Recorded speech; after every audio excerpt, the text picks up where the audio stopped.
Customers could now be hit with an extra fee for receiving their electricity bill in the mail. Energy Australia reintroducing a $1.69 fee for paper statements. The company hopes the move will push customers into switching to cheaper electronic statements. Those who don't could pay an extra $20 per year. Concession card holders will be exempt from the fee. Gavin's here now with the weather, and Gav, some beautiful weather ahead of a change on the weekend.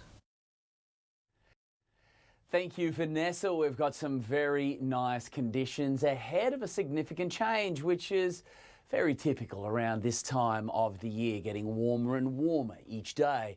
Almost cracking the mid-20s. Bigger hit 27 though, so jumping over the mids there.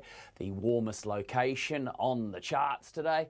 Taking a look at the past 24 hours, not much for us, but still the northern New South Wales coast plagued by more showers. Very heavy today around Byron, Tweed and Coolangatta. Big rain also as this low deepens, forming into a cyclone over the next 24 hours. But fine and clear all ahead of this next front, and it's fairly decent. It'll be coming through quite gusty, dropping temperatures and producing a bit of rain as well. But leading up to its arrival throughout tomorrow, it'll be by far the best day for a while. So there's that system that's, looks like it's got a bit of kick to it. That low deepening into a cyclone, maintaining the pressure gradient, the onshore winds along the east coast triggering showers.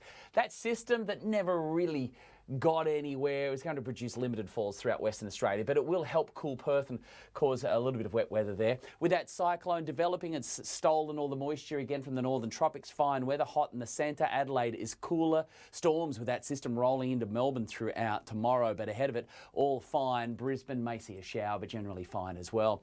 Now, these winds, we've got some northerlies with us, northwesterlies, nor'easters along the coast. So that tells us it is going to be a prefrontal wind, so warmer conditions, dry weather, big blue skies right across the entire region. It's a classic sunny, dry March day. The wind's getting a little bit gusty as those fronts or those two systems begin to meet. So ahead of it, we've got the warm, dry air pushing temperatures close to 30 degrees tomorrow for bigger and inland areas, so mid to high 20s right along the coast.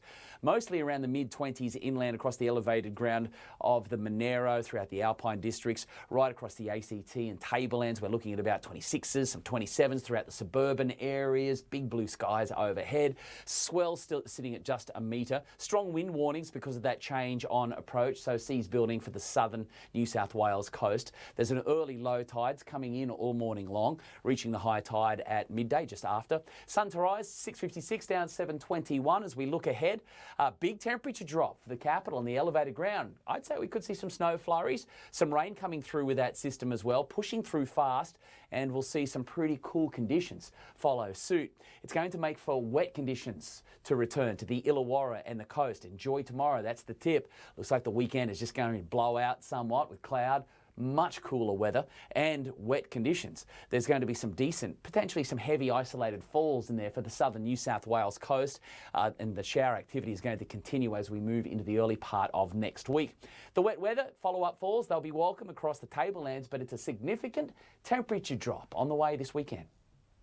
Thanks, Gav. And that's 9 News for this Thursday. Carl Stefanovic is next with a current affair. I'm Vanessa O'Hanlon. Enjoy your evening. Good night.